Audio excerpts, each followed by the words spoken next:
Si hoy saliéramos a la calle y le preguntáramos a las personas quiénes se consideran buenas, ¿qué porcentaje crees que dirían que sí? ¿Y bajo qué estándar nosotros nos comparamos en base a nuestra bondad? Esto y más lo estaremos viendo en nuestro programa de hoy, El Fundamento de Nuestra Fe.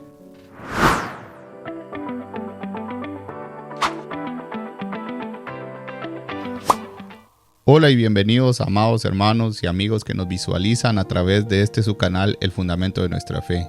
En el programa de hoy nosotros estaremos entrando en Romanos capítulo 3 en sus versículos 9 al 20. En estos 11 versículos nosotros vamos a tratar lo que vendría siendo el alegato final de Pablo en base a lo que hemos venido viendo en todos los estudios a partir del capítulo 1, versículo 16, donde nos quedamos que Pablo decía que el evangelio de Dios es poder para salvación.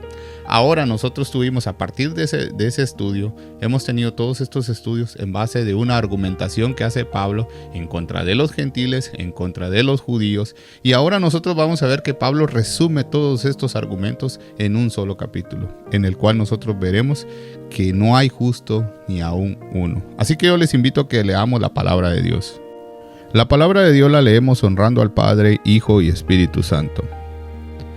¿Qué pues? ¿Somos mejores nosotros que ellos? En ninguna manera, pues ya hemos acusado a judíos y a gentiles que todos están bajo pecado. Como está escrito, no hay justo ni aún uno, no hay quien entienda, no hay quien busque a Dios. Todos se desviaron a una, se hicieron inútiles. No hay quien haga lo bueno, no hay ni siquiera uno. Sepulcro abierto de su garganta, con su lengua engañan. Veneno de áspides hay debajo de sus labios. Su boca está llena de maldición y de amargura. Sus pies se apresuran para derramar sangre. Quebranto y desventura hay en sus caminos. Y no conocieron camino de paz. No hay temor de Dios delante de sus ojos. Pero sabemos que todo lo que la ley dice, lo dice a los que están bajo la ley, para que toda boca se cierre y todo el mundo quede bajo juicio de Dios. Ya que por las obras de la ley ningún ser humano será justificado delante de él, porque por medio de la ley es el conocimiento del pecado. Palabra de Dios. A lo largo de todo este estudio, nosotros hemos ido viendo la figura de un tribunal o de un juicio, como decíamos desde nuestros primeros estudios, de que Pablo está aquí pareciendo o está actuando como el fiscal general, el cual acusa a la humanidad en contra de lo que la humanidad cree en referencia a Dios. Nosotros vamos a ver que en estos versículos que vamos a estudiar hoy, estamos viendo cómo Pablo termina el argumento. Es como cuando nosotros vemos una película que se trata o su argumento es en base a un juicio, nosotros vemos que hay una de las escenas más emocionantes, es cuando se presenta el alegato final. Cuando, por ejemplo, en este caso, Pablo, siendo la fiscalía, la parte acusadora, viene y presenta un resumen y dice, bueno, esto es así, así, así. Y esto lo que nosotros estamos viendo es que Pablo se está presentando ante el tribunal de Dios, el Dios supremo. ¿Cuál es el propósito de este alegato? Nosotros vamos a ver eso al principio de los versos 9 y 12. Nosotros vamos a ver la condición del hombre. Cuando nosotros entramos en el versículo 9, vemos que Pablo inicia con unas preguntas. La primera dice, ¿qué pues? Pero ¿en base a qué significa esta pregunta? Si nosotros recordamos nuestro estudio de la semana pasada trataba sobre los judíos y la ventaja que ellos tenían, si había alguna ventaja, que fueran judíos.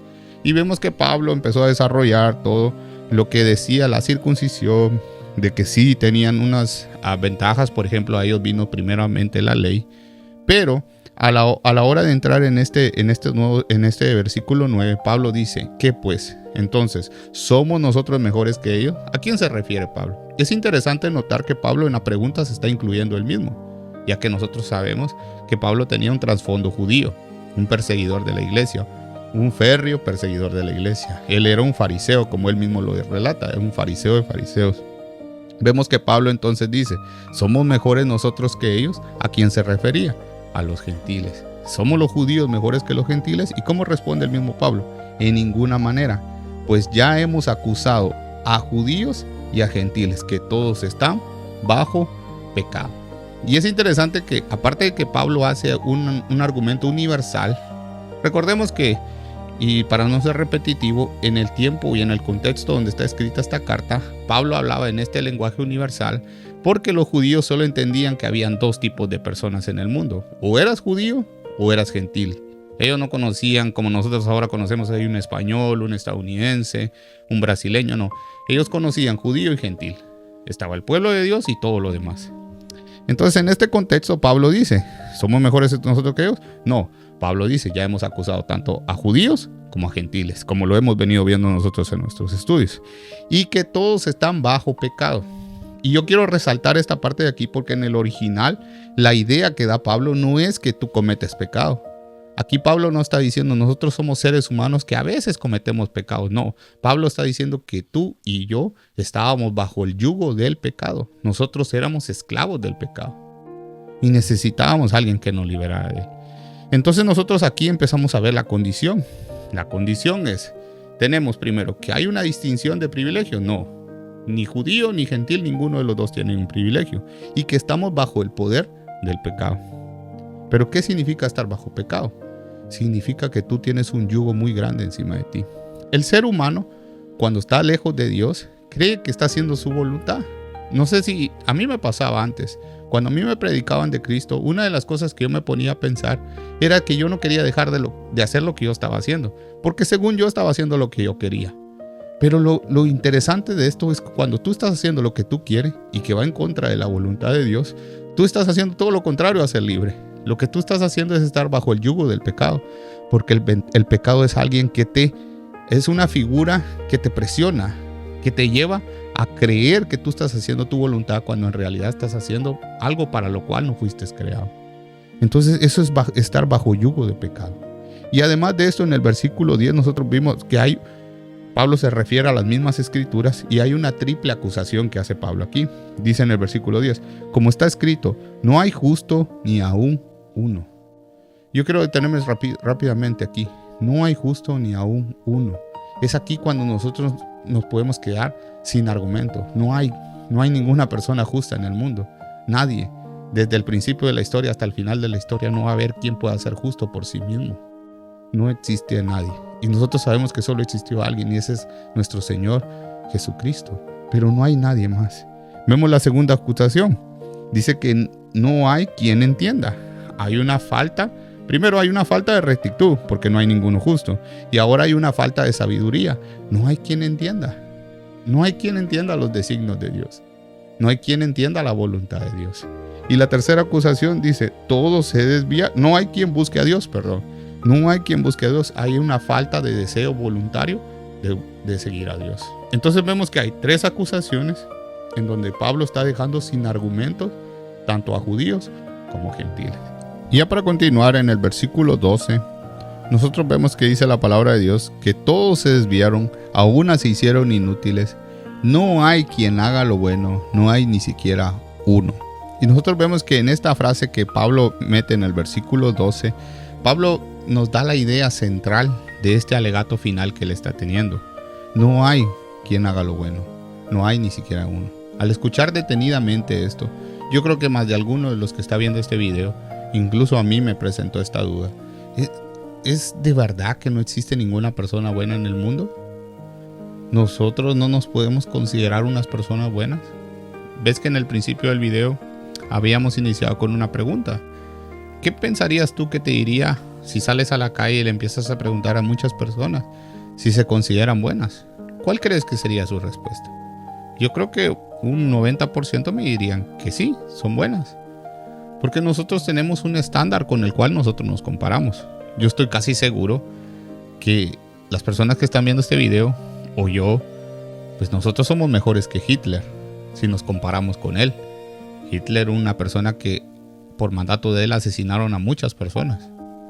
Nosotros somos mejores que él. Pero ¿sabes qué? Delante del tribunal de Dios, tú no vas a ser comparado con Hitler.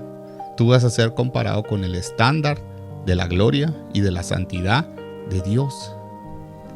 Entonces es ahí cuando los argumentos empiezan a caer.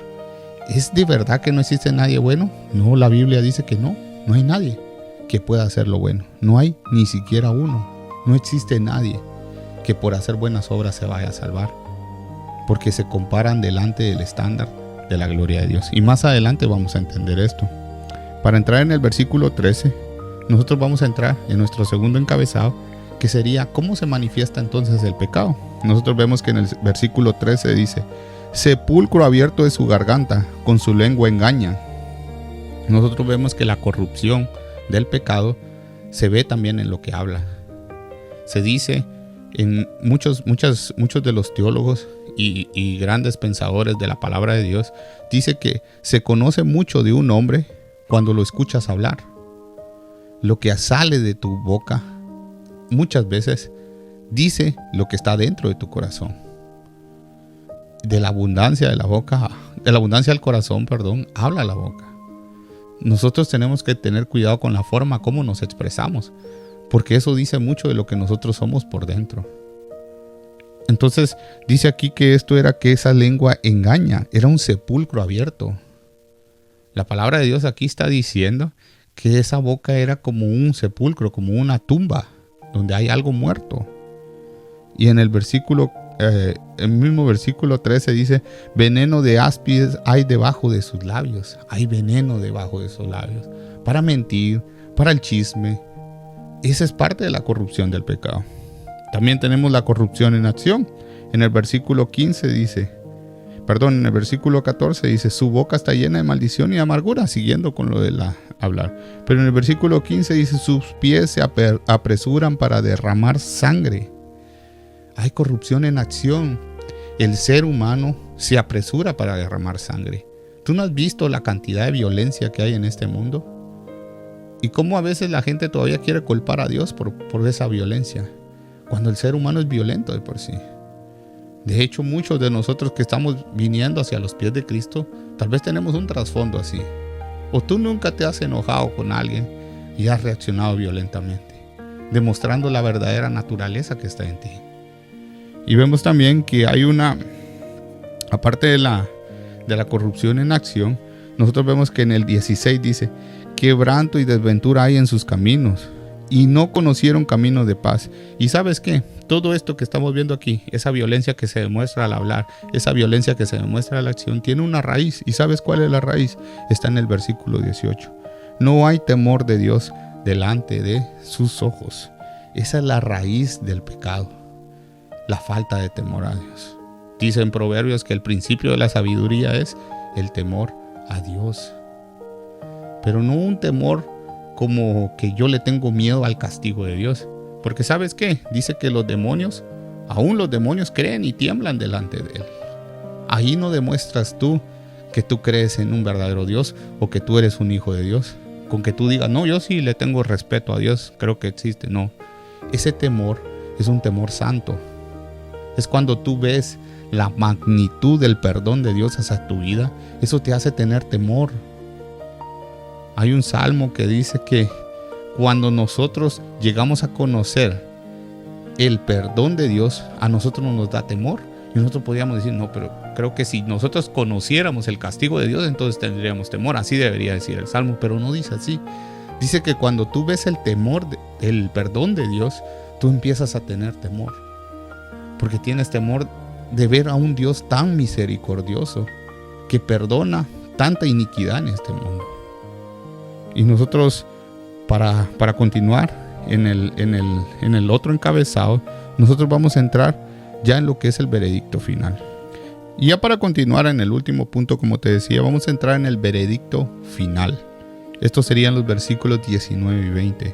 Nosotros vemos que en el versículo 19 Pablo dice, pero sabemos que todo lo que la ley dice, lo dice para los que están bajo la ley. Y escucha lo que dice después, para que toda boca se cierre. ¿Cuál es el veredicto final? La ley, entonces, ¿sirve o no sirve? La ley tenía un propósito y era traer el conocimiento del pecado. Pero ¿sabes para qué era ese propósito? ¿Para qué tú tenías que saber qué era pecado? Que, por ejemplo, codiciar era pecado. Porque si la ley no dijera que existe la codicia, que no debemos de codiciar, nadie sabría lo que es codicia. Pero la ley lo estipula y dice que no debemos de codiciar. ¿Cuál es el propósito de esa ley? Es para que toda boca se cierre. Decía un predicador que no hay un verdadero arrepentimiento, no hay una verdadera conversión de un cristiano hasta que no se calle la boca. tú no has visto que cuando se le predica a veces a las personas sobre Cristo, hay uno y otro argumento, pero esto y el otro y el otro. No, tu boca se tiene que cerrar. Tienes que de verdad quedarte sin argumento. Tú tienes que de verdad entender tu situación. Tú tienes que ver la ley no como tu medio de salvación, sino como un espejo que te muestra lo malo que eres. Nosotros no podemos llegar a un verdadero arrepentimiento si no entendemos de qué nos debemos de arrepentir. De hecho, este pasaje del versículo 9 al 20 nos muestra un brillante ejemplo de cómo se debe evangelizar. Tú no le puedes decir a un incrédulo que necesita un Salvador como Jesucristo si él no entiende de que tiene que ser salvado. Tú tienes que ponerle el espejo, muéstrale a la persona cómo es en realidad y por qué necesita a Cristo. Tú no le puedes ofrecer una buena noticia a alguien que no sabe que hay una mala noticia. Muéstrale el espejo del evangelio, muéstrale a Cristo. Mira, tú tienes que ser como Él, igual que yo. Tú tienes que ser como Él. ¿Eres tú como Cristo? Y si no, tú lo necesitas a Él. Pero muchas veces se confunde eso. Y no se cierra la boca, se sigue con uno y otro argumento. O a veces las personas lo que tratan de hacer es ponerle como hacer más puro o como más suave el mensaje para que la persona no se sienta tan ofendida. No, todos nosotros necesitamos un Salvador. Todos nosotros teníamos la mala noticia que no éramos buenos. Así lo dice la palabra de Dios. No había ni siquiera uno. Entonces la ley venía para que toda boca se cierre. Y dice luego, y todo el mundo, porque dice, para que toda boca se cierre y todo el mundo quede bajo juicio de Dios. Es un juicio de todo el mundo. Yo creo que la palabra de Dios es clara y es precisa en este punto. ¿Te acuerdas cuando nosotros veíamos si había alguna persona que tal vez porque nunca había escuchado de Cristo, pero se había comportado bien, entonces podía que Dios hiciera una excepción, aunque ella no hubiera confesado a Cristo? No, porque todo el mundo está bajo el juicio de Dios. Si nosotros no hiciéramos lo que hiciéramos en dependencia de Cristo, nosotros también estuviéramos condenados, aún con todo y tus buenas obras que has hecho. Dice en Isaías que nuestras buenas obras son como trapo de inmundicia delante de Él. Entonces dice que todo el mundo está bajo juicio de Dios. La palabra de Dios lo dice claro aquí. Y en el versículo 20 nosotros vamos a ver entonces que hay una incapacidad en la ley. Pero escucha bien, no era la ley la mala. Se dice que la ley es un buen capitán, pero nosotros, nuestra carne, es un mal soldado. No es que la ley sea mala, la ley es hermosa. Sin la ley tú no tendrías el conocimiento del pecado y tú estarías bajo el yugo del pecado. Tú no te hubieras dado cuenta que algo está mal. Si no conocieras la ley, tú no mirarías el pecado como pecado, porque no sabrías que está mal. Dice en el 20, ya que por las obras de la ley ningún ser humano será justificado delante de él, aun aunque tú cumplieras todas las obras de ley, según tú, a la perfección, aún así tú no serías justificado delante de Dios, porque sería bajo tu juicio, sería bajo tu estándar, bajo mi estándar. Yo puedo decir, yo estoy cumpliendo. Por ejemplo, yo me he visto bien para ir a la iglesia. Yo voy los días que tengo que ir al culto. Yo diezmo, yo ofrendo. Yo estoy haciendo las cosas bien, pero eso es según tu estándar. Pero Dios está viendo más allá de lo que tú ves. Y así tú también puedes juzgar a otras personas y decir, no, yo miro que ese hermano si va, si hace esto, si hace el otro. Pero tú no sabes qué pasa en el interior de esa persona y si de verdad lo está haciendo de corazón para Dios. Entonces, bajo tu estándar, bajo mi estándar, nosotros no podemos tener el veredicto final. Qué bueno que Dios es el que nos va a juzgar a nosotros. ¿Te imaginas que tú y yo nos juzgáramos a nosotros? Que tú y yo tuviéramos el poder de llegar al veredicto final y decir, no, yo creo que Él es culpable. No, gracias a Dios que Él es el juez supremo. Dice aquí, bajo las obras de ley ningún ser humano será justificado delante de ¿quién? De Él, de Dios. Porque por medio de la ley es el conocimiento del pecado. Es lo que te estaba diciendo anteriormente. Si nosotros no hubiéramos tenido la ley de Dios, nosotros no conoceríamos qué es pecado. Y entonces nosotros viviríamos engañados. Pero la ley vino a abrir nuestros ojos, a mostrarnos cómo somos. Pero como te digo, la ley no es tu salvación. La ley es el espejo donde tú miras tu incapacidad delante de Dios. Tienes que llegar a ese punto. Si tú en tu vida jamás te has sentido tan miserable que mereces el fuego del infierno, tú no eres un verdadero creyente. Tú tienes que llegar a ese punto, al punto más bajo, donde tú digas, yo no merezco nada de lo que tengo. Yo no merezco la salvación. Porque entonces ahí, mira, cuando tú llegues a ese punto, tú vas a entender lo que dice el versículo 21. Que hoy no lo vamos a tocar, pero déjame leértelo. Cuando tú llegues a ese punto donde entiendas cómo estás delante de Dios, ahora ve lo que dice el versículo 21. Pero ahora, ese maravilloso pero que está ahí en la Biblia. Si nosotros nos quedáramos solo con lo que hemos leído hasta ahorita, después de que nos quedamos que el evangelio de Dios era para poder de Dios para salvación, hasta ahorita, todo sonaría muy fatalista. ¿Te das cuenta? Esa es la manera de presentar la mala noticia. Ahí está la mala noticia, no hay excusa. Ya Pablo se dedicó muchos versículos a decirte no, ni porque eres judío, ni porque estás circuncidado, ni porque hagas buenas obras, ni porque digas que haces las cosas bien solo porque tú lo dices. No, ninguno puede ser salvo por eso. Pero ahora, ahí viene el maravilloso pero en la Biblia. Aparte de la ley, se ha manifestado la justicia de Dios, testificada por la ley y por los profetas. Y la justicia, y en el 22 rápidamente, la justicia de Dios por medio de la fe, ¿en quién? En Jesucristo. Y eso lo vamos a ver la próxima semana. Pero yo solo quiero llegar a esta conclusión.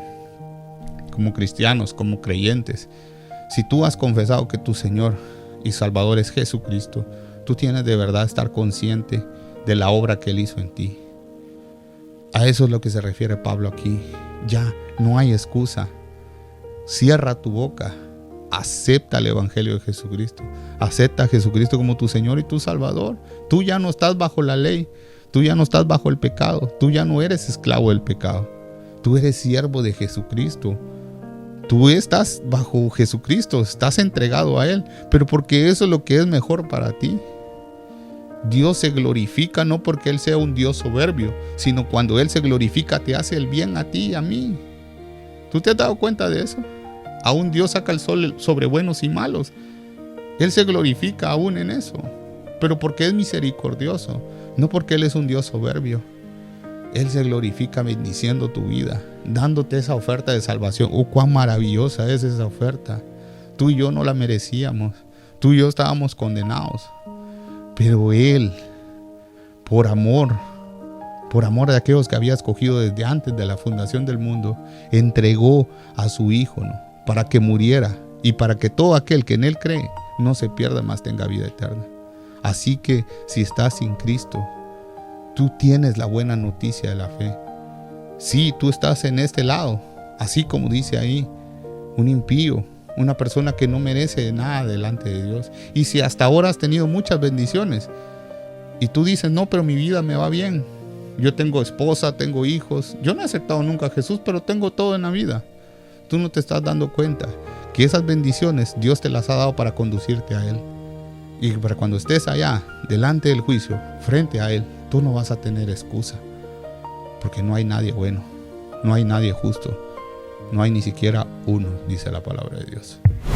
Gracias por llegar hasta aquí. Si este video fue de bendición para tu vida, te invito a que lo compartas y que le des like para que más personas tengan este conocimiento de la palabra de Dios.